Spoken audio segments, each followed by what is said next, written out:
Et le plus éminent spécialiste de la Lune parmi eux est le professeur Wilkins. Wilkins a dit que l'on a remarqué la transformation de plusieurs cratères. Et cela a été notamment confirmé par Maurice Chatelain, qui a travaillé 20 ans à la NASA, dont 10 années sur le programme informatique des Apollo.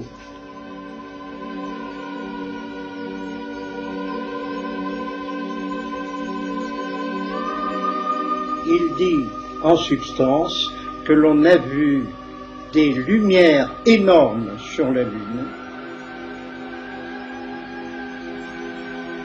que l'on a vu des constructions, que l'on a vu des obélisques de 25 mètres de haut. Deuxièmement, sur d'autres cratères beaucoup plus actifs que ceux du site d'Apollo 11, on a souvent prétexté des pannes de caméra, des oublis de pellicules photographiques. Et tout cela vous explique ce que l'on cache au public. Okay, Neil, we can see you coming down the ladder now. Neil, we can see you coming. I'm at the foot of the ladder, and they'll step off the limb now. Mais Maurice Chatelain sait que la NASA a caché beaucoup de choses, mais il ne pouvait pas le dire auparavant, car il était encore en activité.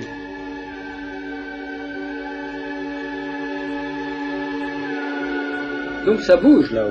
Et donc il y a une activité de génie civil.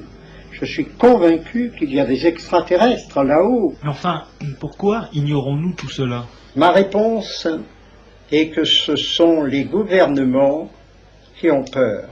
Car la réponse des gouvernements est l'inverse. Nous cachons la vérité, disent-ils en coulisses, au peuple pour ne pas affoler les peuples. Et en fait, ce dont je suis persuadé, c'est que ce sont les gouvernements qui sont en pleine panique. Et voilà pourquoi ils le cachent. Mais, cher ami, la situation actuelle, politique et autres, dans le monde actuel, n'est-elle pas assez dramatique? Si les gouvernants ajoutent la vérité sur ce qui se passe sur la Lune, dans les océans, aux Bermudes, mais les êtres ne pourraient plus jamais regarder la Lune sans avoir peur que le ciel leur tombe sur la tête, comme disaient les Gaulois.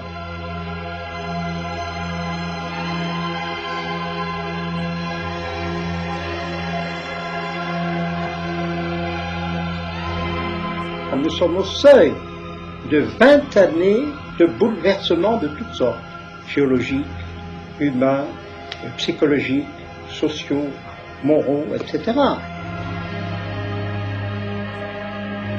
Même si la prédiction de Nostradamus, 1999, 7e mois, du ciel viendra un grand roi des frayeurs, se réalise, ce ne sera que pour le bien de l'humanité. Ce sera peut-être la mise en tutelle de l'humanité, mais quand on met en tutelle un enfant inconscient, ce n'est pas un droit. Développer des photos d'un ovni lors d'une opération secrète pour le compte du NORAD en 1969.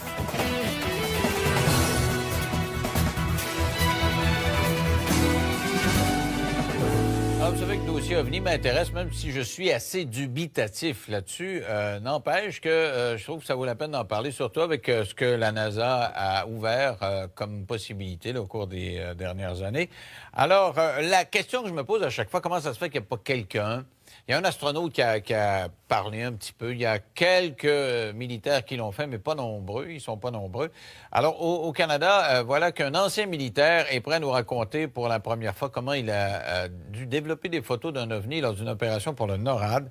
Donc, les autorités militaires était au courant de certaines présences OVNI, d'après lui, puisqu'on lui a demandé une mission à cet égard-là. Alors, il est dans nos studios de Québec. Il s'agit de Pierre, qui est accompagné de Jean Cazot, vous connaissez tous, qui est ufologue. Et Jean, bonsoir, d'abord. Allô, bonsoir. Et Pierre, bonsoir. Bonsoir. Alors, Jean, tu nous le présentes, c'est un de tes amis. En fait, dans les années 60, quand je dirigeais mon organisation ufologique, la SRPM, Pierre est venu se joindre à moi. On a fait des choses ensemble. Il était photographe à ce moment-là. On s'est perdu de vue un peu. Là, il est devenu photographe militaire. Ça, je l'ignorais. Il m'avait raconté une histoire que j'avais complètement oubliée parce que dans le feu de l'action, avec tout ce qu'on me racontait, finalement, j'ai mis ça de côté. Et tout récemment, on s'est retrouvés via Facebook, ces affaires-là. Et puis là, il me dit, tu te rappelles la photo il dit, que je t'ai dit que j'ai développée à NORAD? Puis ça, là, j'ai fait non. Je m'en rappelle pas en tout. Je trouve ça curieux. Normalement, t'es un gars qui est assez alerte, là. C'est fondamental, un militaire qui voit quelque chose, là. Des fois, t'as des coucous qui voient plein d'affaires, puis t'es écartes, là. T'es un militaire, puis tu dis, je m'en occupe pas. Oui, non, mais c'est... Hey, j'étais jeune, là, j'avais 20 ans, je mange pas à m'écœurer. Fait que là, je me suis retrouvé tout récemment, où là, Pierre m'est revenu, puis il dit, voyons, Jean, tu te rappelles pas? Ben, j'ai dit, là, ramène-moi ça, là. Et je vais dire, c'est une histoire assez... c'est assez époustouflant. Là. C'est assez... Moi, je suis un peu soufflé. Et j'ai fait affaire avec un de mes partenaires aussi pour reconstituer la photo, parce que comme il va te le dire lui-même, c'est secret, cette affaire-là. Là. Mais alors, tu auras l'occasion de montrer ça aux gens. Alors, je te le présente sous son prénom. Il s'agit de Pierre, ex-militaire des Forces armées canadiennes. Et tu lui as conseillé de pas donner son nom de famille parce que tu dis que tu vas te faire écœurer. C'est ce que tu dis. C'est ça, ouais. Okay. Ouais. Bon, alors, Pierre, d'abord, vous étiez dans l'armée ou vous étiez photographe? J'étais photographe dans l'aviation. OK.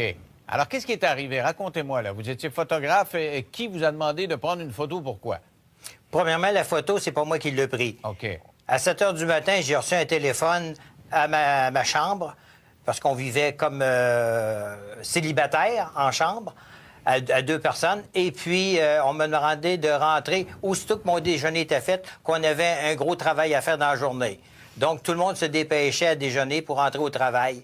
Et c'est une fois rendu à la section de photographie de la base de North Bay qu'on nous a demandé, avec la police militaire qui était sur place, on se posait des questions, qu'est-ce qu'elle faisait là, puis on craignait un peu, parce qu'on est toujours sur une tension dans ce temps-là, quand la police est autour de nous autres, et ce qui est normal un peu. Et puis, c'est à partir de là qu'on s'est aperçu que on avait quelque chose de réellement sérieux à faire. OK. Alors, ils vous ont donné la photo, et qu'est-ce qu'il y avait sur cette photo-là?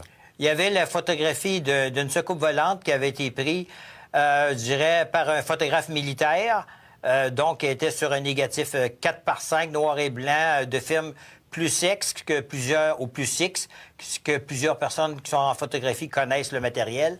Et puis, cette photographie-là était à hauteur d'arbre mature. Et vous ont dit que c'était top secret. En partant, vous étiez très encadré. Il paraît qu'il y avait beaucoup de monde autour de vous, là. Tous les gens qui étaient dans la section étaient des gens classés secrets.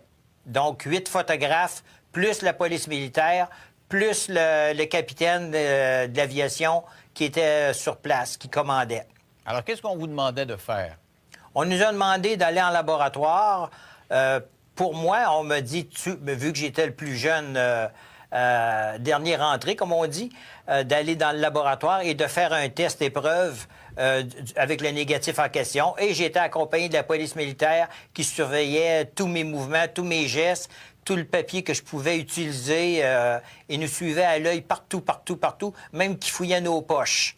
Ah oui? Et c'était quoi le rapport avec NORAD? Parce que NORAD, c'est nord-américain, donc les Américains ont à voir là-dedans, là. Bien, premièrement, la base de North Bay, il y avait la défense nord-américaine qui était sur place, le souterrain qu'on appelle le SAGE, qui était à plusieurs centaines de pieds sous terre dans le granit cambrien. Était une base de défense de la NORAD avec tous les écrans radars sur place. Et puis, on avait même des militaires américains qui travaillaient dans la section photographie avec nous autres. À tous les jours, on les côtoyait. OK. Alors, ils vous ont demandé de faire plusieurs copies de ça. On a fait des milliers de copies. Et moi, c'est là que je suis un peu tombé de ma chaise et Jean va le comprendre parce que des fois, j'ai des doutes assez sérieux là-dedans. Faire des milliers de copies pour quelque chose qui est top secret, pour moi, c'est un peu antinomique, c'est un peu contradictoire. Tu ne fais pas des milliers de copies d'une photo si tu veux la garder secrète. Pour les militaires, c'est pas une question de quantité, c'est une question de d'être distribuées à tous leurs spécialistes dans tous les départements de la NORAD à travers la planète. Mais là, s'il y a des milliers de personnes qui ont cette photo-là, moi, je connais assez la nature humaine parce que quand quelqu'un a un scoop, il nous appelle, puis nous autres, il nous donne des informations. Comment se fait que vous êtes le seul à avoir communiqué avec les médias? S'il y a des milliers de personnes qui ont vu cette photo-là, là. C'est bien simple, c'est qu'on était classé secret. Et quand tu es classé secret, tu ne peux pas dire un mot à moins de vouloir passer le restant de tes jours en prison. Ah ouais? Mais vous êtes tenu au secret pour combien de temps? 20 ans.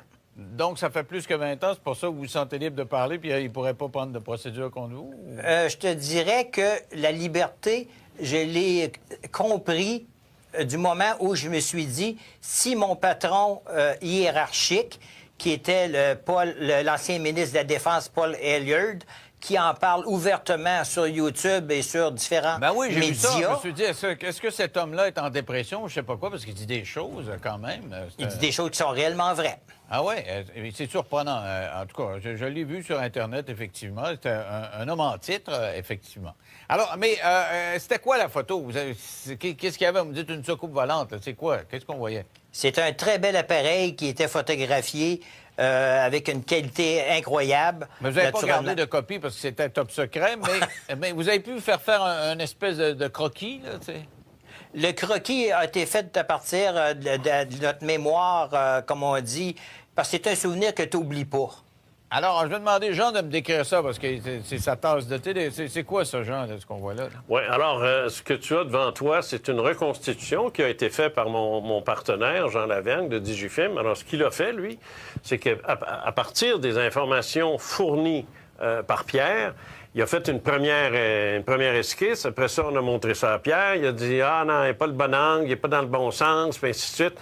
Bref, ça a taponné, puis à un moment donné, il a dit « Oui, c'est ça. C'est exactement ça que j'ai vu. » Alors, c'est l'épreuve finale. Ce que tu vois présentement, j'imagine qu'il est à l'écran, ce n'est pas la photo, c'est une reconstitution très fidèle à partir de l'image de Pierre. Tu peux confirmer avec lui ce qu'il en pense. OK, mais admets que j'ai quand même des doutes, là, moi. Là. C'est un dessin, c'est pas une photo. T'es né avec des doutes. Il y a un gars qui me dit qu'il en a fait des milliers de copies alors que c'est top secret. J'ai de la misère avec ça. Attends une minute, là. D'abord, premièrement, je pense qu'il marque un point ici, là. T'es à NORAD, là. C'est des dizaines et des dizaines de milliers de militaires, parce que c'est canado-américain, cette affaire-là. Là. C'est autant les États-Unis. C'est un réseau de surveillance. Et si tu regardes bien dans la dénomination de la base et de la définition de tâche de NORAD, surveiller tout vaisseau aérien et ainsi de suite. Alors, je dis, ça rentre en plein dans leur cahier de charge d'avoir sous les yeux l'appareil en question. Et j'imagine que ceux qui ont eu... Ça, je comprends, mais c'est le secret avec des milliers de copies de la musique. On va faire une pause. Au retour, tu fais un lien, toi, avec un cas dont tu as déjà parlé dans tes livres, dont tu m'as déjà parlé. Oui. On va essayer de comprendre après la pause en 3 minutes. Avec moi, Jean Cazot, qui est accompagné de son ami Pierre, un ex-militaire qui était photographe dans des installations de NORAD et qui dit avoir fait des copies d'une photo qui avait été prise éventuellement par un photographe militaire d'une soucoupe volante. Alors, avec moi, Jean Cazot. Jean, tu fais un lien avec ce qu'on a appelé l'incident du lac Falcon. Oui, moi, je fais un lien avec ça, avec Saint-Jean-d'Iberville, avec plusieurs autres dossiers. Je t'explique rapidement, là. D'abord, premièrement, ce que Pierre vient de raconter, ça s'est passé en 1969. Ça, faut pas le perdre de vue, ça. Alors, dans ces années-là, moi, les cas que je ramassais, les cas que j'étudiais, parce que j'étais en plein dans ça, là, moi, je commençais ma carrière, là, ce qui est intéressant, puis ce qui m'a frappé, c'est la description que les gens faisaient de leur ovni ou de leur objet, et qui est tout à fait similaire à ça, incluant les 3 pods qui y a en dessous. Alors, les espèces de renflements que tu as sous la coque, ça, c'était fréquent. Ça, c'est quelque chose que... Il faut quasiment être là-dedans là, pour savoir ça. T'sais. Alors moi, j'ai trouvé ça bien intéressant qu'il y ait eu ces 3 pods-là sur lesquels les objets se posaient. Un l'a fait à Falcon Lake, au Manitoba, en 1967, où un prospecteur minier l'a vu, l'a touché, est sorti de là irradié, brûlé au 3e degré. Ça a été toute une histoire. C'est d'ailleurs la seule histoire d'OVNI qui s'est retrouvé à la Chambre des communes versus Léo Cadieux, qui plus tard est devenu gouverneur général. Il a même essayé en tant que gouverneur général d'en savoir plus. Ça a été impossible. C'est pour te dire jusqu'à quel point Pierre avait raison quand il parlait du secret. On dit qu'il aurait été brûlé, là, on voit des cicatrices sur son corps, là, et qu'il y aurait eu des traces de feu. Mais moi, je regardais un petit peu là, sur Internet. Les enquêteurs ont des doutes parce qu'il paraît qu'il a changé souvent de version. Et puis que c'était un gars qui était pas nécessairement fiable. Alors, leur hypothèse, c'est que il se serait infligé lui-même ces brûlures-là, puis parce que le site était un peu radioactif, il aurait répandu du radium autour pour que ça allait radioactif. Tu vois, c'est la raison pour laquelle je veux pas que Pierre donne son nom, parce qu'il va se faire écœurer par des niaiseries pareilles, par des gens qui sont sceptiques, qui comprennent rien, puis qui veulent pas comprendre. Alors ça, je veux dire, l'affaire Michalak, je regrette, c'est autrement plus sérieux que ce que ces sources-là sont en train de t'indiquer.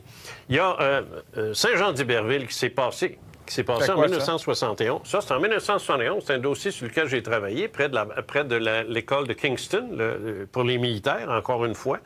Et là, c'est un autre vaisseau qui s'est posé, ovale, la même chose, la même forme, avec la fenêtre là, qu'on peut voir sur la photo aussi, tous les mêmes détails. Et ça, c'est en 71. Alors, c'est un peu comme si tout ce qui s'est passé dans ces années-là, c'était très actif. Faut pas oublier qu'au Canada, il y avait à ce moment-là Space, ça vient de me revenir, je vais oublier le nom. En tout cas, c'était à l'Université de Toronto, il y avait une organisation qui étudiait le phénomène OVNI. Il y avait Roy Tennyson, à qui j'ai parlé il n'y a pas tellement longtemps, et qui m'a dit, vous savez, M. Cazeux, on partait de Toronto, on s'en allait au Pentagone, on s'en allait voir des photos d'OVNI, un peu comme celle de Pierre. Puis il dit, quand on voyait ça, il dit, premièrement, pas question de toucher à ça, de faire des copies ou ainsi. Il dit, on revenait, parce que tu te demandais tout à l'heure où allaient les milliers de photos. Là, ça commence à faire du sens. Il dit, là, on revenait à Toronto, puis il dit, mon patron, Gordon Patterson, je n'avais même pas le droit de lui décrire la photo. Puis c'était son patron. C'est pour te le savoir. Alors, c'est ça. Non, il n'a pas le droit de le dire. Il n'a pas le droit de le dire. Et c'est sûr que ça se passait en 71. Mais aujourd'hui, en 2014-2015, il a pu me le dire, un peu comme Pierre le disait, après 20 ans, 30 ans, 40 ans. Comment ça fait que dans ces années-là, il semble y avoir eu un tas de vision, et aujourd'hui, on n'en voit plus. Puis on est à un siècle où tout le monde a des cellulaires. Là, s'il y en avait, on te filmerait ça, on aurait des quantités industrielles de photos puis de films vidéo, puis on aurait marché Il y en a, Denis, il y en a une tonne. C'est parce qu'il faut se donner la peine d'aller voir. On ne les envoie pas. Mais ça peut être... c'est parce qu'il faut chercher, mais... Non, mais tu sais, quand tu vois une petite boule, là, loin, toute grise, là, puis dans la boucane, moi, je te parle d'une vision aussi réelle que ta photo. Il n'y a pas personne qui le montre. Non, mais c'est parce que, tu sais, je veux dire, moi, je sais pas, là, je peux pas parler pour les gens, mais je peux dire une chose, il y en a. Maintenant, le problème avec l'argentique, c'est que le numérique, c'est-à-dire, c'est que c'est de la pixelisation, c'est pas un négatif avec lequel tu peux travailler comme je le faisais dans le temps, puis essayer de voir ce que c'est, puis si c'est vrai, c'est pas vrai. Il va être le premier à te le dire. En tant que photographe, c'est plus facile de travailler sur un négatif que sur un maudit écran, d'autant plus que ça peut être une photo refaite, puis refaite, puis refaite, puis refaite. Alors, ça OK. Alors, Pierre, est-ce que ça vous a ébranlé, vous, de voir ça, là, que quand c'est quelqu'un en titre, là, c'est un haut gradé qui vous donne cette photo-là, qu'est-ce que ça vous fait? Comment vous vous sentez à ce moment-là? Là? Premièrement, sur le coup, oui, ça m'a un peu ébranlé, mais par contre, je te dirais qu'en l'année d'avant, lorsque j'étais au camp Borden sur mon cours de photographe, j'étais sorti sur le pouce, parce que j'avais pas de voiture, j'avais 20 ans, et puis j'étais allé me promener dans la ville de Barrie, parce que j'avais entendu parler que la police de l'Ontario avait eu une vision d'un ovni sur le bord du lac Simcoe. Ils m'ont dit, oui, pas de problème, tout est sur le télétape, t'as juste à le copier. Que je me suis assis devant le télétape, j'ai tout copié. D'ailleurs, j'avais envoyé à Jean une copie du document, et je suis revenu le lendemain. Il n'y avait plus rien, puis ça n'avait jamais existé. Sauf que moi, j'avais déjà copié le texte qui était là. Mais ça n'avait jamais existé. C'était tout dans ma tête. Alors, si vous voulez, on va faire une pause. Et puis, je vous demanderai à tous les deux si vous avez confiance en Mme Clinton. Si elle se fait élire, si elle va faire la lumière là-dessus. Elle a encore parlé de ça dans cette campagne des primaires. On en parle dans 3 minutes après la pause. Avec moi, Jean Cazot et son ami Pierre, qui a traité des photographies il y a plusieurs années pour le compte du NORAD, une photo qui montrait une soucoupe volante, d'après Pierre. Alors, Jean, si c'est vrai tout ça, là, le Pentagone, qui a des documents secrets, NORAD, qui a des documents secrets. Bill Clinton, quand il était président, il dit qu'il a demandé ça, puis il n'y a pas grand monde qui a donné beaucoup de preuves. Mme Clinton, interrogée là-dessus encore dans les primaires, dit je vais en demander des preuves. Penses-tu qu'ils vont lui donner ou c'est parce que ça n'existe pas, dans le fond? C'est peut-être une grosse légende urbaine. C'est pour ça qu'on ne donne pas ça au président. Non, pas du tout. Moi, je pense que Hillary Clinton est en train de suivre les traces de son mari parce qu'à un moment donné, on en a parlé ici même à cette émission-là, quand Hillary Clinton a rencontré Lawrence Rockefeller, qui lui a dit « Moi, je suis prêt à mettre de l'argent, puis je suis prêt à mettre ce qu'il faut si le gouvernement me suit dans ça pour faire des recherches, puis c'est ci, puis c'est ça. » Elle a intéressé son mari à ça. C'est là, lui, qui est arrivé puis qui a dit dans une entrevue, il dit « Vous savez, il dit, à travers ce gouvernement-là, il y a un autre gouvernement. » Bon, ça, c'est une déclaration qui a fait que tout le monde a trouvé un peu bizarre. Moi, je veux te dire, si Hillary Clinton dit qu'elle va s'intéresser au phénomène OVNI, sortir des documents, moi, je veux dire, ça a de la valeur plus ou moins à l'heure actuelle. Par contre, si elle devient vraiment candidate démocrate, ça devrait être fait, là, à moins que Sanders remonte, là, ça va devenir intéressant et surtout dans les mois qui précèdent la novembre. Alors, si elle continue d'en parler en septembre-octobre, là, ou qu'elle risque d'être présidente, là, ça devient sérieux. Mais si elle arrête d'en parler, ben là, c'est comme on va l'avoir oublié, puis ça aurait été moi, je pense que même si elle continue à en parler, quand elle va rentrer, elle va arriver avec rien. Alors, si elle arrive avec rien, vous autres, vous allez... Nous considérons, Grishka et moi, que la vie est un phénomène universel. C'est une aventure qui a commencé il y a 13 milliards 700 millions d'années, qui est en quelque sorte programmée dès le premier instant, au moment où l'univers émerge d'un ailleurs qu'on va appeler, c'est l'ailleurs au sens einsteinien du terme, au sens de la relativité générale. Tout à coup, l'univers apparaît. C'est le moment du Big Bang, c'est de l'énergie à ce moment-là, et puis cette énergie va peu à peu, au cours d'une histoire qui dure des milliards d'années, se transformer en matière. Cette matière va elle-même devenir de plus en plus complexe et cette complexité va engendrer des systèmes vivants. Or, cette aventure-là n'est pas guidée par le hasard, elle repose sur des lois qui sont des lois physiques, des lois biologiques, des lois biochimiques, et elle n'est pas apparue seulement sur la Terre, elle est apparue partout où les conditions physiques sont réunies pour permettre à la vie, justement, de se développer sur telle ou telle planète. Donc, nous ne sommes pas seuls dans l'univers, non, ça c'est une certitude, et je pense que nous en aurons même la confirmation expérimentale entre les 3 et 5 ans qui viennent. Donc c'est vraiment, on est très très proche maintenant d'une observation qui nous permettra de dire à coup sûr, oui, la vie existe ailleurs, et elle a probablement évolué vers des êtres intelligents, aussi intelligents, sinon plus, que l'espèce qui peuple la Terre aujourd'hui. Ce mur de lumière, lui, qui est situé à 380 000 ans après le Big Bang, ce mur de lumière-là nous interdit d'aller jusqu'au Big Bang lui-même. Planck aura pour objectif de regarder à travers, d'une certaine manière, bien que le mot soit faux, mais c'est une métaphore qui permet de comprendre que sa mission sera de percer, d'une certaine manière, cette surface pour aller jusqu'au moment du Big Bang. Et là, pour recomposer les premiers instants de l'univers. C'est pas Planck qui nous permet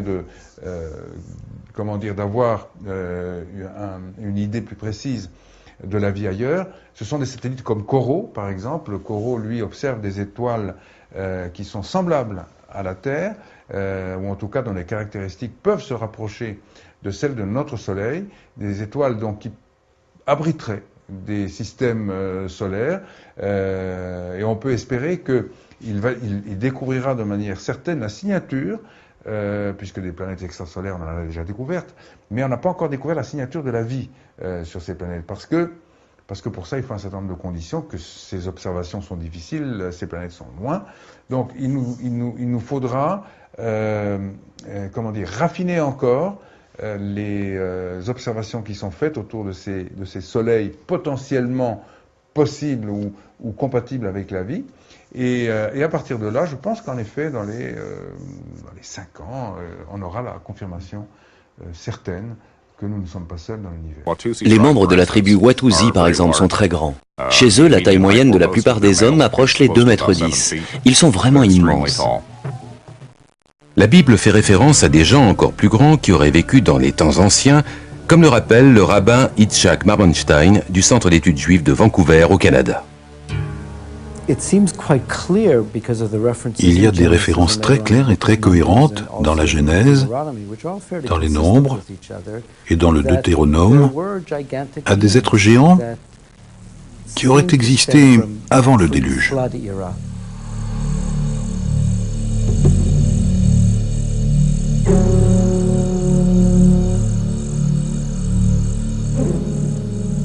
Est-il possible que les conditions environnementales du passé aient pu favoriser le développement de géants?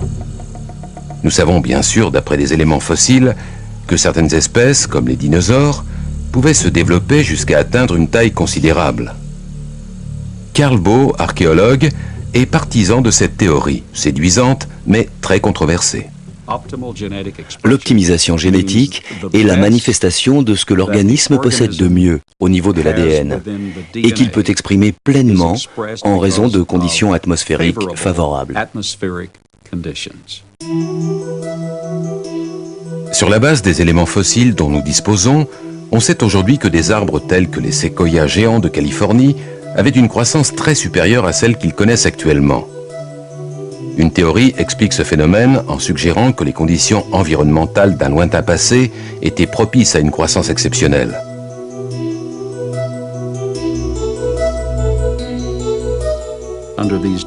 Dans ces conditions, les plantes et les animaux vivaient plus longtemps et étaient beaucoup plus grands. C'est précisément ce que nous constatons avec les fossiles. Les plantes avaient une bien meilleure croissance, de même que tous les organismes vivants. Aujourd'hui, nous avons des animaux qui représentent une stature de 2,40 m à 2,70 m, alors que leurs ancêtres mesuraient entre 4,80 m et 6 mètres. Regardez le cas d'un insecte comme la libellule. Aujourd'hui, une libellule a une envergure d'environ 10 cm. Dans les fossiles retrouvés, son ancêtre, le Meganeuropsis, présentait une envergure de 1,50 m. Dans le passé, tout était plus grand. Je pense que dans de meilleures conditions atmosphériques, les gens vivaient non seulement plus longtemps, mais étaient également plus grands. De nos jours, les géants et les dinosaures ne pourraient pas exister comme dans le passé, simplement parce que les conditions atmosphériques ne le permettraient pas.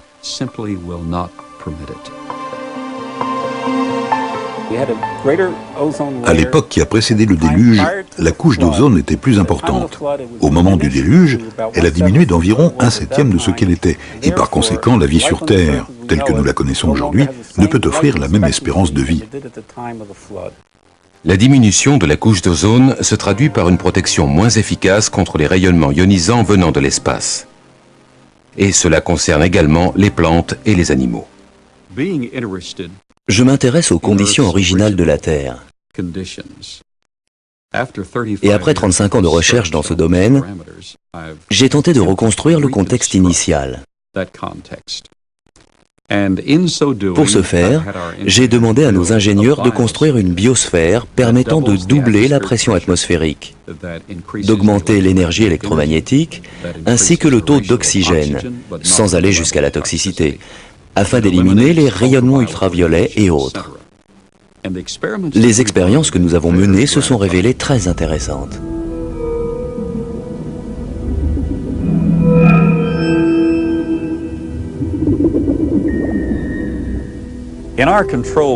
Dans cet environnement scientifique contrôlé, nous avons mesuré les effets d'un champ électromagnétique pulsé sur les systèmes biologiques. Nous avons par exemple cette variété de piranhas qui habituellement à l'âge de 3 ans et demi sont à peu près de cette taille, avec des conditions optimales. Mais ils dépassent maintenant 50 cm et pèsent plus de 2 kg chacun. Dans cet environnement contrôlé, nous avons donc réussi à produire du gigantisme à une vitesse accélérée.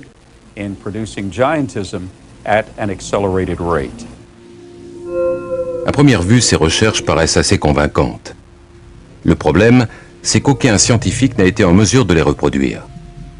Les conclusions qu'on peut en tirer semblent indiquer clairement que des êtres gigantesques ont existé à un moment donné et qu'au fil de l'histoire humaine, avec les modifications physiologiques, émotionnelles et spirituelles qui sont intervenues, ceux de ces êtres qui ont survécu semblent avoir hérité d'un patrimoine génétique de plus en plus restreint.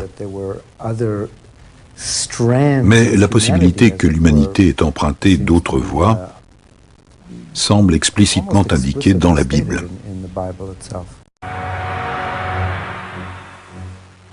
Dans le livre des Nombres, il est dit qu'après avoir erré dans le désert avec son peuple, Moïse a dépêché des éclaireurs afin de trouver un endroit où s'établir. Ces envoyés ont fait route au nord vers Hébron. À leur retour, ils déclareront « Tous les gens que nous avons vus étaient des hommes de grande taille. Nous nous voyons comme des sauterelles et c'est bien ainsi qu'eux-mêmes nous voyaient. »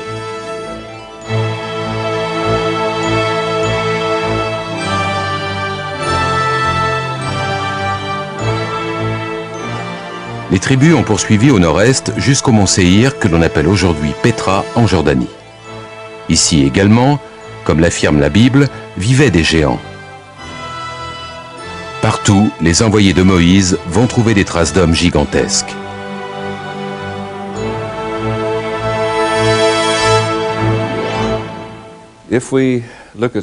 Si nous regardons ce que disent les Écritures, en ces jours, les géants étaient sur la terre,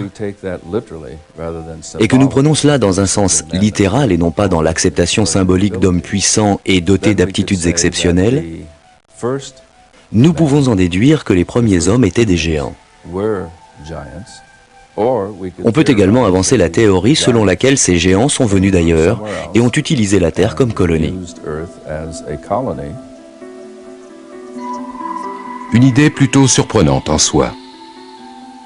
Un autre peuple, plus ancien que les Israélites, croyait toutefois la même chose et a écrit que ces géants étaient des êtres célestes venus non pas de la Terre, mais d'une autre planète.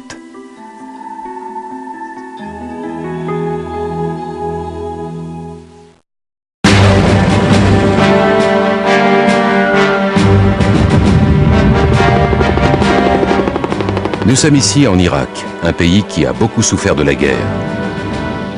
Dans un lointain passé, plusieurs grandes civilisations ont fleuri dans cette région du Proche-Orient. L'une d'entre elles, Babylone, est entrée dans la légende pour sa richesse et sa splendeur.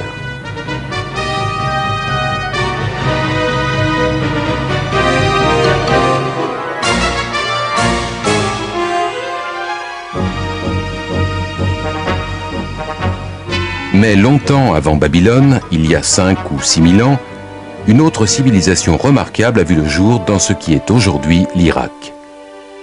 Les Sumériens possédaient une culture exceptionnellement avancée.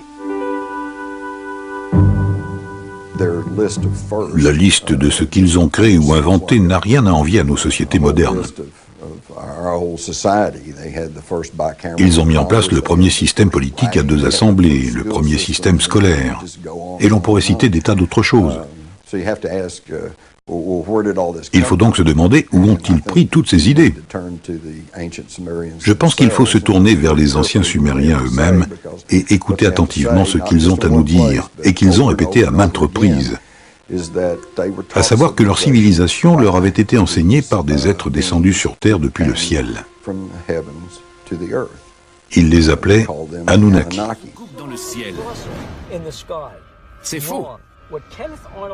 Ce qu'il a vu, c'était une aile delta, presque comme un avion furtif.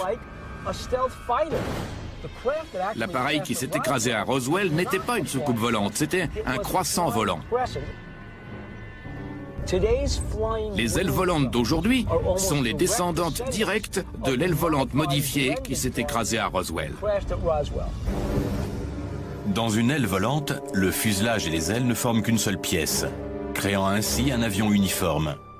Même si elles ont une portance supérieure et une moindre consommation de carburant, l'histoire a prouvé qu'elles étaient difficiles à manœuvrer.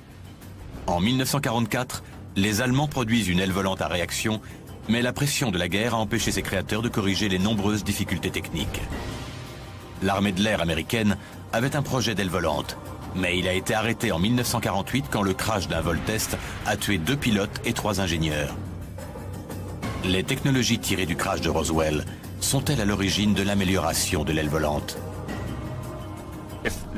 Si les ovnis existent et que leur technologie est en avance sur la nôtre de plusieurs milliers d'années, je ne suis pas sûr que nous pouvons la comprendre.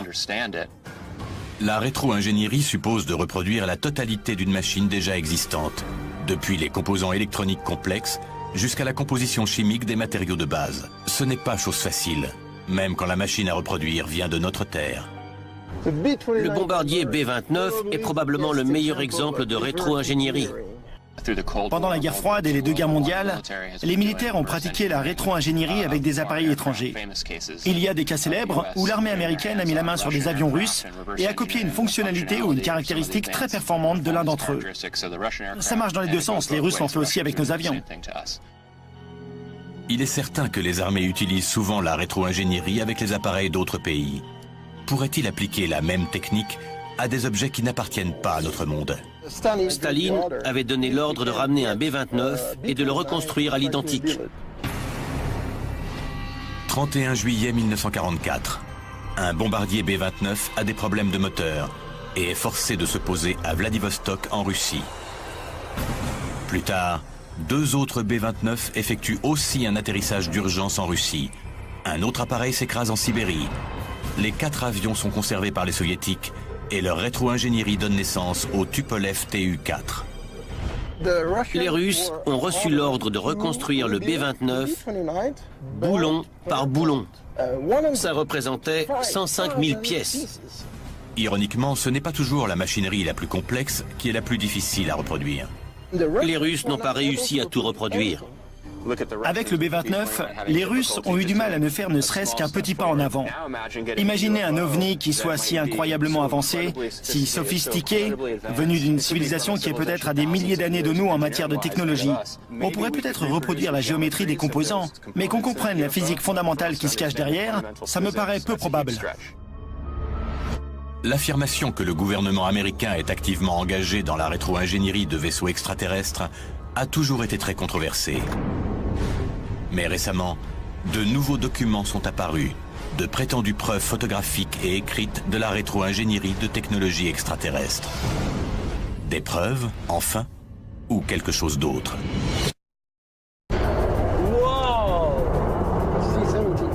La technologie que nous connaissons aujourd'hui peut très bien avoir été développée par l'espèce la plus intelligente de notre planète, l'homme. Mais l'hypothèse que nous avons utilisé la rétro-ingénierie pour certaines technologies extraterrestres continue d'en intriguer plus d'un. Comme dans le cas de ces photos qui montreraient des drones militaires inspirés par de véritables ovnis. James Carrion, directeur du MUFON, a remarqué des similitudes frappantes entre les photos du soi-disant drone et un célèbre crash d'ovnis survenu en Pennsylvanie. 9 décembre 1965. Des milliers de gens dans 6 États et à Ontario, au Canada, racontent avoir vu une boule de feu traverser le ciel. De nombreux appels de témoins ont été enregistrés et existent encore aujourd'hui. Une énorme boule de feu blanche a traversé le ciel. Il y avait un objet dans le ciel 2 minutes avant 5 heures. Des débris métalliques tombent dans le nord de l'Ohio et l'objet crée plusieurs bangs supersoniques dans l'ouest de la Pennsylvanie. Selon des témoins, il finit par toucher le sol dans la forêt, non loin de Kecksburg, à une 50aine de kilomètres au sud-est de Pittsburgh, en Pennsylvanie. Les pompiers locaux se précipitent sur les lieux, mais une unité de l'armée a déjà sécurisé la zone. On raconte que les soldats ont emmené le mystérieux objet dans un lieu tenu secret, qui pourrait être la base aérienne de Dayton, dans l'Ohio. L'explication officielle est qu'une météorite s'est écrasée. Mais de nombreux témoins et journalistes sont convaincus que c'était en réalité un ovni et qu'il aurait joué un rôle clé dans le programme de rétro-ingénierie de l'armée américaine. Si on regarde les témoignages de ceux qui ont vu l'objet de Kecksburg, ils l'ont vu faire un changement de trajectoire de 25 degrés, comme s'il était contrôlé par une intelligence quand il est tombé. Les témoins disent aussi que l'appareil trouvé sur le sol était intact. Il avait creusé une tranchée sur son passage et cassé quelques arbres. Il a été enlevé par les militaires qui l'ont chargé sur un camion et l'ont emmené hors de la zone. Les recherches de James Carrion ont révélé que de nombreux témoins du crash de Kecksburg ont rapporté avoir vu d'étranges symboles sur la base de l'OVNI. Lorsque la ville a érigé un monument pour l'objet qui s'était écrasé, les symboles ont été recréés. 40 ans après le crash, on retrouve ces mêmes symboles dans un autre contexte. Vous voyez la corrélation entre les symboles sur le drone et ceux qu'on a vus sur l'appareil de Kecksburg. Si les documents du Carrette sont authentiques, cela signifie que le gouvernement pourrait passer par des entreprises privées pour la rétro-ingénierie. Les sociétés privées constituent un gros avantage, car elles ne sont pas tenues de respecter l'accord sur la liberté d'information. Les objets que l'on voit sur ces photos ne collent pas du tout avec la physique aéronautique. Par exemple, la répartition de la masse du centre de gravité ne va pas du tout. Un appareil comme celui-ci ne pourrait absolument pas voler à grande vitesse. Ce qui me fait penser qu'il y a une sorte de technologie miracle qui dépasse tout ce que nous connaissons aujourd'hui. Peut-être qu'il s'est enveloppé d'un champ de force qui lui donne son aérodynamisme. Ce n'est qu'une spéculation, mais il est très important de prendre en compte les lois de la physique. Vous avez pu les analyser? Oui, ce sont les images des drones. Le docteur Bruce McCabe est un physicien optique de la marine américaine, spécialisé dans l'analyse d'images. Lui et Ted Ackworth analysent ensemble les photos des drones. Ces photos ont été publiées sur Internet. Ce qu'on remarque tout de suite, c'est que ce ne sont pas des structures aérodynamiques. Non, pas du tout. Si c'est un véritable appareil qui vole réellement, c'est grâce à des moyens extraordinaires. Il pourrait être extrêmement léger et rejeter de l'air vers le bas. Il apparaît immédiatement que si ces appareils sont réels, ils défient les lois de l'aérodynamique conventionnelle. Pour voler, ils doivent utiliser une méthode de propulsion et de portance inconnue. Dans tous les autres cas, la qualité des images est plutôt mauvaise.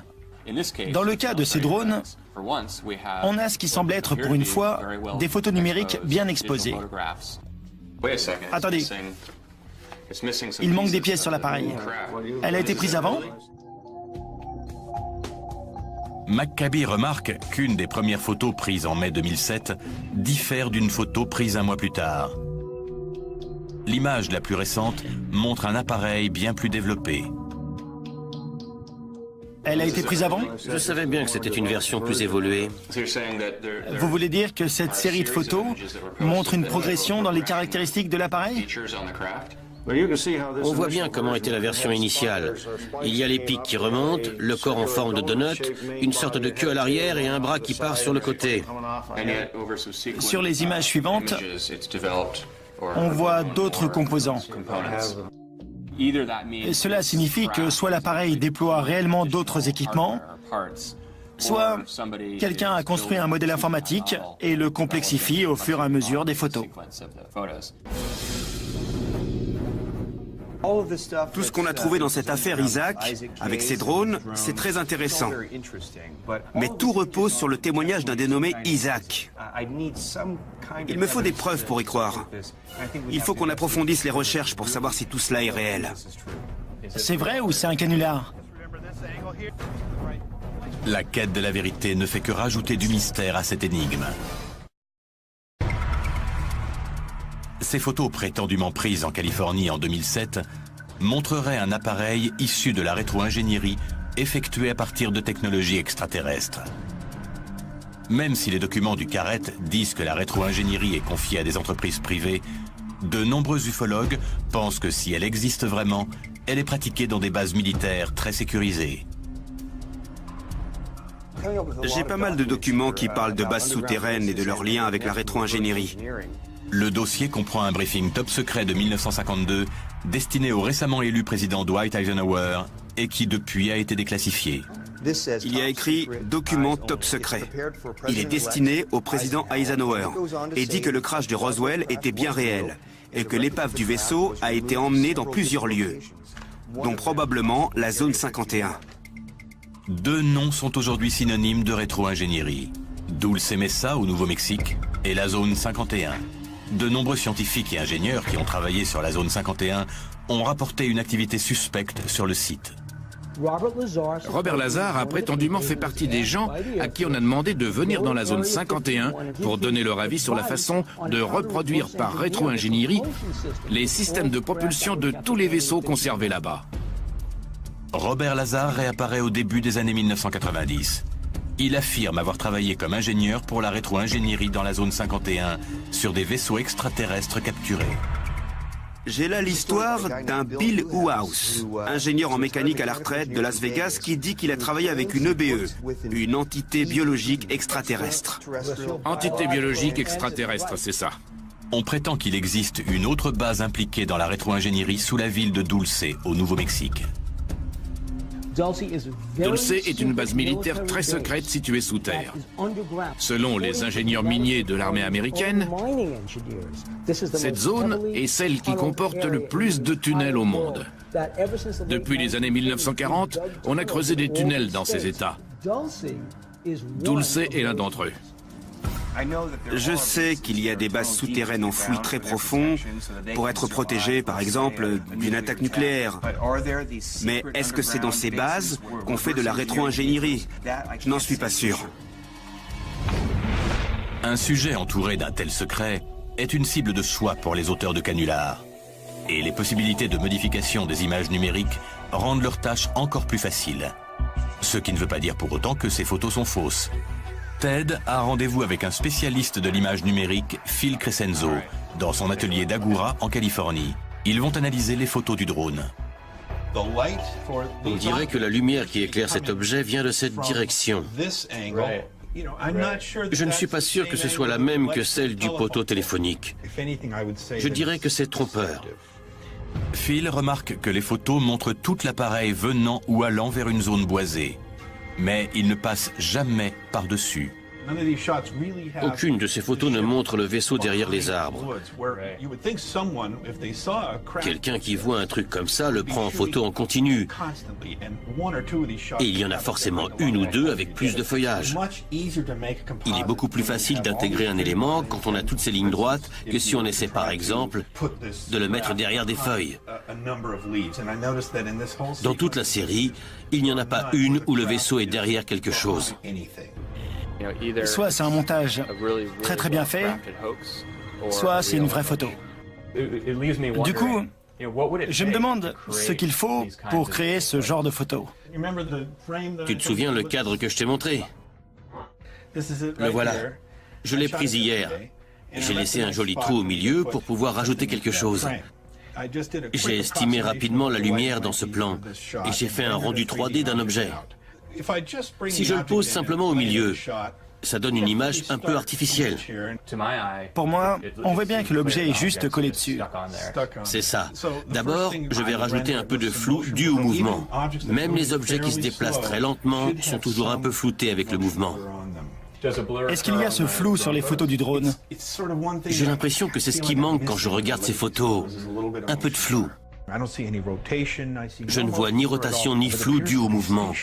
On dirait qu'il est stationnaire, mais ça ne colle pas avec le fait qu'il passe par-dessus les fils électriques et d'autres éléments du décor. Maintenant, tout ce qu'il reste à faire, c'est d'appliquer le grain de l'arrière-plan sur le vaisseau. Regarde ça. C'est beaucoup mieux une fois que tu as rajouté les effets. Exactement. C'est impressionnant.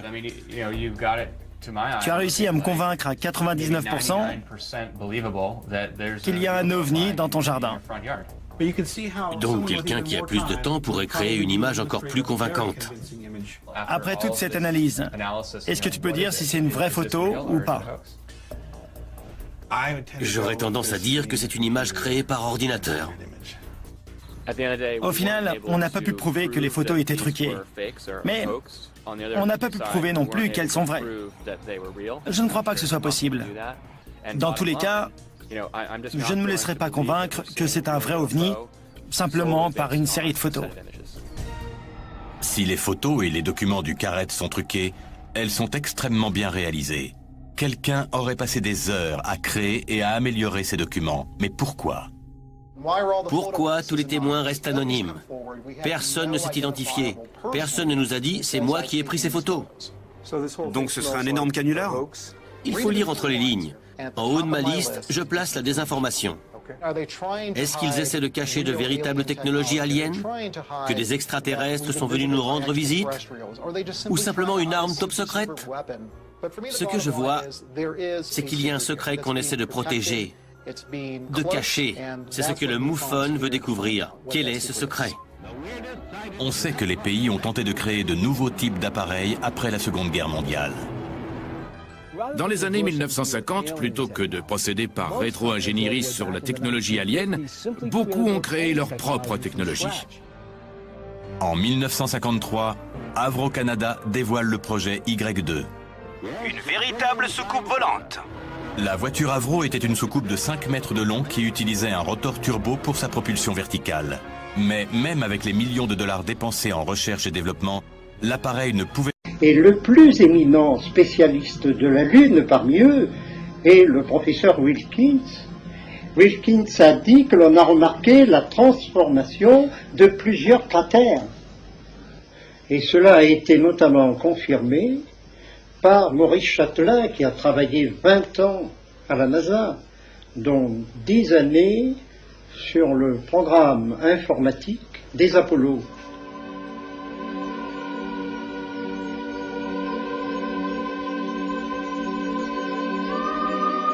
Il dit en substance que l'on a vu des lumières énormes sur la Lune, que l'on a vu des constructions, que l'on a vu des obélisques de 25 mètres de haut. Deuxièmement, sur d'autres cratères beaucoup plus actifs que ceux du site d'Apollo 11, on a souvent prétexté des pannes de caméra, des oublis de pellicules photographiques. Et tout cela vous explique ce que l'on cache au public. Okay, Neil, we can see you coming down the ladder now. Neil, we can see you coming. I'm at the foot of the ladder, and they'll step off the limb now. Mais Maurice Chatelain sait que la NASA a caché beaucoup de choses, mais il ne pouvait pas le dire auparavant, car il était encore en activité.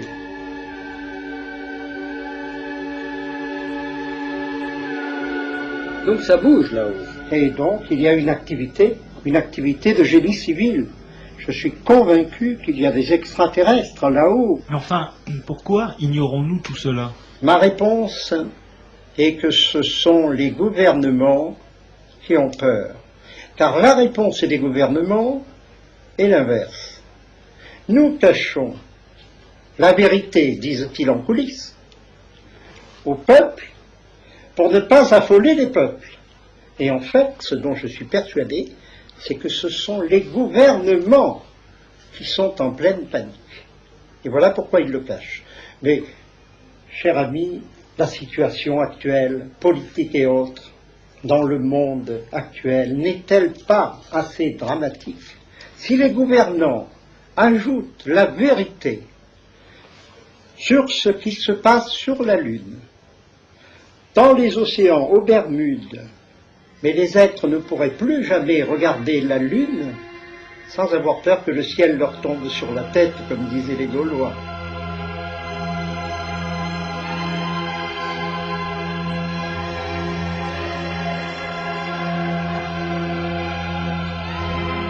Nous sommes au seuil de 20 années de bouleversements de toutes sortes, géologiques, humains, psychologiques, sociaux, moraux, etc.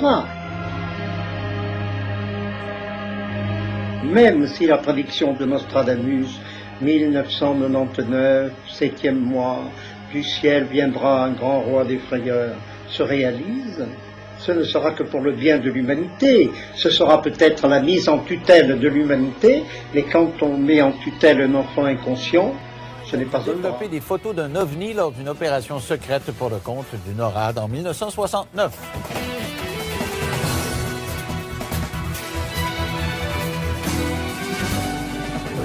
Alors, vous savez que le dossier OVNI m'intéresse, même si je suis assez dubitatif là-dessus.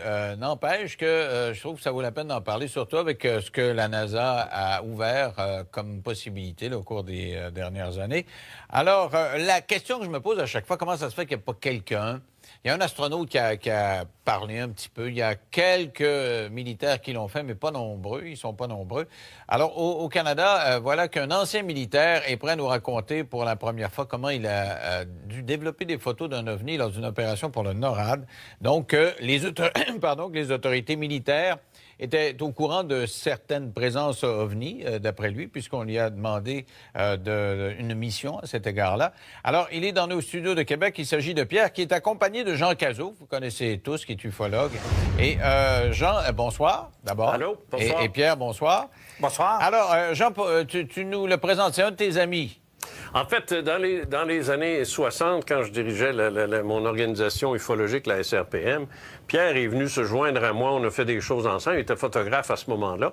On s'est perdu de vue un peu. Là, il est devenu photographe militaire. Ça, je l'ignorais. Il m'avait raconté une histoire que j'avais complètement oubliée parce que dans le feu de l'action, avec tout ce qu'on me racontait, finalement, j'ai mis ça de côté. Et tout récemment, on s'est retrouvés via Facebook, ces affaires-là. Et puis là, il me dit, tu te rappelles la photo il dit, que je t'ai dit que j'ai développé à NORAD? Puis ça, là, j'ai fait non. Je m'en rappelle pas en tout. Je trouve ça curieux. Normalement, t'es un gars qui est assez alerte, là. C'est fondamental, un militaire qui voit quelque chose, là. Des fois, t'as des coucous qui voient plein d'affaires, puis t'es écartes, là. T'es un militaire, puis tu dis, je m'en occupe pas. Oui, non, mais c'est... Hey, j'étais jeune, là, j'avais 20 ans, je mange pas à m'écœurer. Fait que là, je me suis retrouvé tout récemment, où là, Pierre m'est revenu, puis il dit, voyons, Jean, tu te rappelles pas? Bien, j'ai dit, là, ramène-moi ça, là. Et je vais dire, c'est une histoire assez... c'est assez époustouflant, là. C'est assez... Moi, je suis un peu soufflé. Et j'ai fait affaire avec un de mes partenaires aussi pour reconstituer la photo, parce que comme il va te le dire lui-même, c'est secret, cette affaire-là. Là. Mais alors, tu auras l'occasion de montrer ça aux gens. Alors, je te le présente sous son prénom. Il s'agit de Pierre, ex-militaire des Forces armées canadiennes. Et tu lui as conseillé de pas donner son nom de famille parce que tu dis que tu vas te faire écœurer. C'est ce que c'est ça, ouais. Okay. Ouais. Bon, alors, Pierre, d'abord, vous étiez dans l'armée ou vous étiez photographe? J'étais photographe dans l'aviation. OK. Alors, qu'est-ce qui est arrivé? Racontez-moi, là. Vous étiez photographe et qui vous a demandé de prendre une photo? Pourquoi? Premièrement, la photo, c'est pas moi qui l'ai pris. OK. À 7 h du matin, j'ai reçu un téléphone à ma chambre, parce qu'on vivait comme célibataire en chambre, à 2 personnes. Et puis, on m'a demandé de rentrer aussitôt que mon déjeuner était fait, qu'on avait un gros travail à faire dans la journée. Donc, tout le monde se dépêchait à déjeuner pour rentrer au travail. Et c'est une fois rendu à la section de photographie de la base de North Bay, qu'on nous a demandé, avec la police militaire qui était sur place, on se posait des questions, qu'est-ce qu'elle faisait là, puis on craignait un peu, parce qu'on est toujours sur une tension dans ce temps-là, quand la police est autour de nous autres, et ce qui est normal un peu.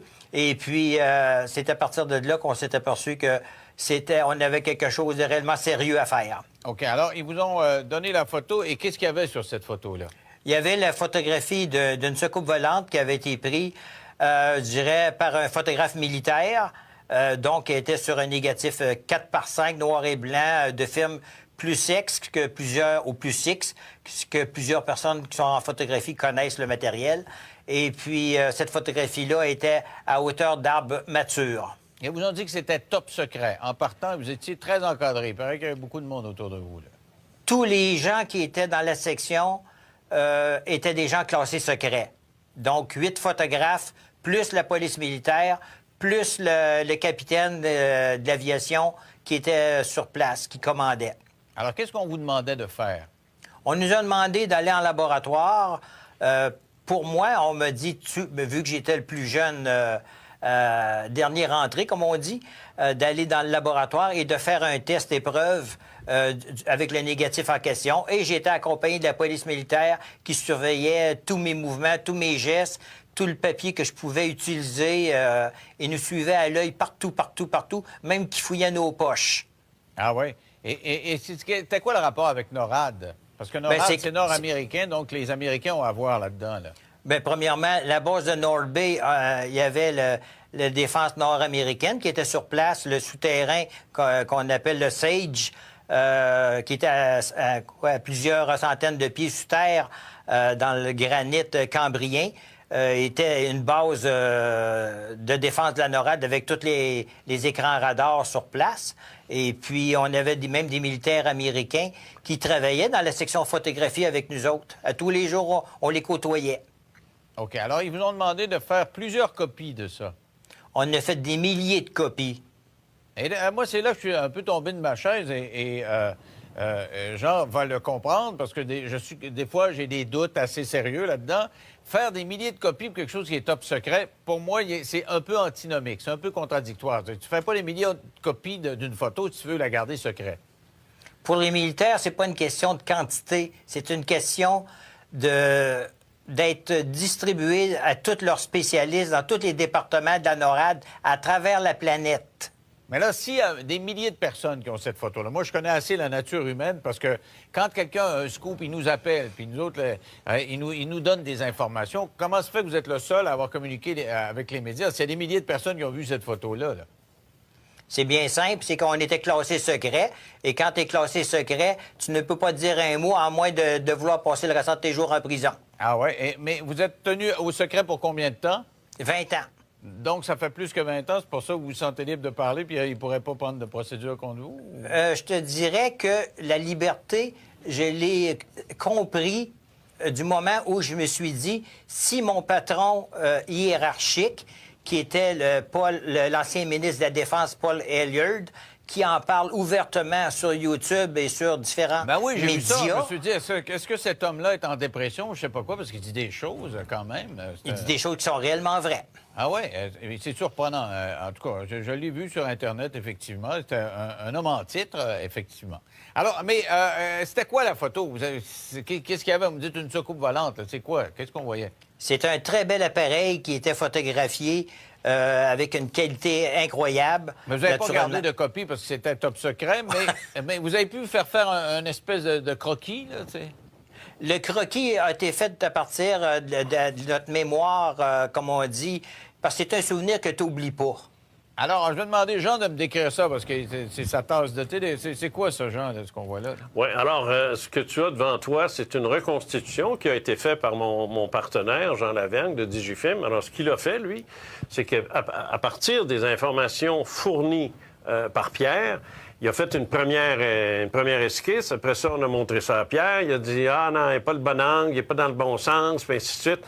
Bref, ça a taponné, puis à un moment donné, il a dit « Oui, c'est ça, c'est exactement ça que j'ai vu ». Alors, c'est l'épreuve finale. Ce que tu vois présentement, j'imagine qu'il est à l'écran, ce n'est pas la photo, c'est une reconstitution très fidèle à partir de l'image de Pierre. Tu peux confirmer avec lui ce qu'il en pense. OK, mais admets que j'ai quand même des doutes, là, moi. Là. C'est un dessin, c'est pas une photo. T'es né avec des doutes. Un gars qui me dit qu'il en a fait des milliers de copies alors que c'est top secret. J'ai de la misère avec ça. Attends une minute, là. D'abord, premièrement, je pense qu'il marque un point ici, là. T'es à NORAD, là.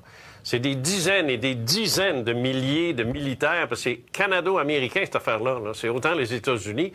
C'est un réseau de surveillance. Et si tu regardes bien dans la dénomination de la base et de la définition de tâche de NORAD, surveiller tout vaisseau aérien et ainsi de suite. Alors, je dis, ça rentre en plein dans leur cahier de charge d'avoir sous les yeux l'appareil en question. Et j'imagine que ceux qui ont eu... Ça, je comprends, mais c'est le secret avec des milliers de copies de la musique.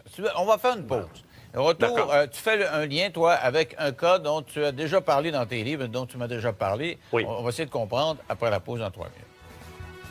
Avec moi, Jean Cazot, qui est accompagné de son ami Pierre, un ex-militaire qui était photographe dans des installations de NORAD et qui dit avoir fait des copies d'une photo qui avait été prise éventuellement par un photographe militaire d'une soucoupe volante. Alors, avec moi, Jean Cazot. Jean, tu fais un lien avec ce qu'on a appelé l'incident du lac Falcon. Oui, moi, je fais un lien avec ça, avec Saint-Jean-d'Iberville, avec plusieurs autres dossiers. Je t'explique rapidement, là. D'abord, premièrement, ce que Pierre vient de raconter, ça s'est passé en 1969. Ça, faut pas le perdre de vue, ça. Alors, dans ces années-là, moi, les cas que je ramassais, les cas que j'étudiais, parce que j'étais en plein dans ça, là, moi, je commençais ma carrière, là, ce qui est intéressant, puis ce qui m'a frappé, c'est la description que les gens faisaient de leur ovni ou de leur objet, et qui est tout à fait similaire à ça, incluant les 3 pods qui sont en dessous. Alors, les espèces de renflements que tu as sous la coque, ça, c'était fréquent. Ça, c'est quelque chose que... Il faut quasiment être là-dedans là, pour savoir ça. T'sais. Alors moi, j'ai trouvé ça bien intéressant qu'il y ait eu ces 3 pods-là sur lesquels les objets se posaient. Un l'a fait à Falcon Lake, au Manitoba, en 1967, où un prospecteur minier l'a vu, l'a touché, est sorti de là irradié, brûlé au 3e degré. Ça a été toute une histoire. C'est d'ailleurs la seule histoire d'OVNI qui s'est retrouvé à la Chambre des communes versus Léo Cadieux, qui, plus tard, est devenu gouverneur général. Il a même essayé, en tant que gouverneur général, d'en savoir plus. Ça a été impossible. C'est pour te dire jusqu'à quel point Pierre avait raison quand il parlait du secret. On dit qu'il aurait été brûlé. Là, on voit des cicatrices sur son corps, là, et qu'il y aurait eu des traces de feu. Mais moi, je regardais un petit peu là, sur Internet. Les enquêteurs ont des doutes parce qu'il paraît qu'il a changé souvent de